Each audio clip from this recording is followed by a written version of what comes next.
মা এটা কি শাক রে? কলই শাক। কলই শাক। এই দিনে কলই শাক কেমন রাখছো? তাই স্বাদ কি একই লাগবো? একটু তো অন্যরকম লাগবে। যাক, আমি দেশে ছিলাম না সেজন্য রাইখা দিছো না? আচ্ছা, মায়ের মিল্লা রাইখা দিছো নাকি? আচ্ছা, তা আজকে তো রোজার দিন, কি কি তৈরি হলো দেখালোই নাকি? কি কি তৈরি হয়েছে গ্রাম্য পরিবেশে? আচ্ছা, এই উপরে এটা কি রে? পেঁয়াজু। আর ওই যে আলু চপ কোনটা? ওইটা। আচ্ছা, ডিমের চপ কোনটা? ওইটা। তারপরে পেঁয়াজু। আচ্ছা, তাই এই সাইডে এটা কি? বেগুনি। আচ্ছা, তা আপনার কোনটা পছন্দের বলেন তো? আপনার পছন্দ কোনটা? হ্যাঁ, ডিমের চপ। আচ্ছা, ডিমের চপ পছন্দ। আর বেগুনি আপনার পছন্দ না? আচ্ছা, আমার পছন্দ হয়েছে যে কি আলুর চপ। না, পেঁয়াজু না, আলুর চপ। আর এই যে ডিমের চপ যেটা আছে এটাও মোটামুটি চলে, কিন্তু আলু চপটা আমার প্রিয়। ঠিক আছে, তো কার কার পছন্দ কোনটা যে দেখালাম আজকে আমাদের ইফতারের জন্য তৈরি হয়েছে। তো কতক্ষণ পরে আমরা ইনশাল্লাহ সবাই মিলে ইফতার করবো এটা দিয়ে।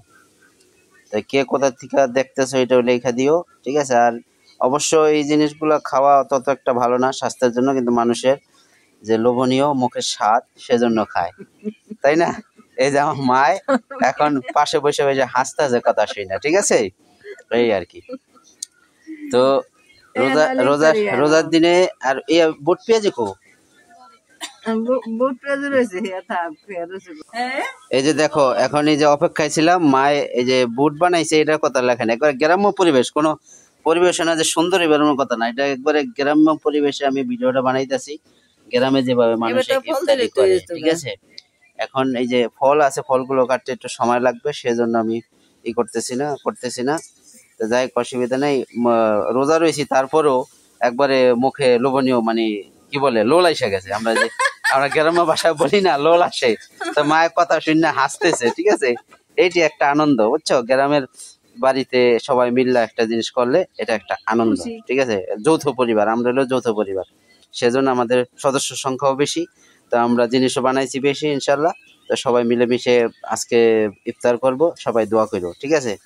আর কার কার ভালো লাগলো ভিডিওটা অবশ্যই কমেন্ট করবে, আর অন্যকে দেখার জন্য, সুযোগ করার জন্য শেয়ার করে দিবে, যত পারো বেশি ভিডিওটাকে শেয়ার করে দেবে। অবশেষে সবার সুস্থতা কামনা করে এবং সবাইকে রমজানুল কারিমের শুভেচ্ছা জানিয়ে এখানে রাখছি।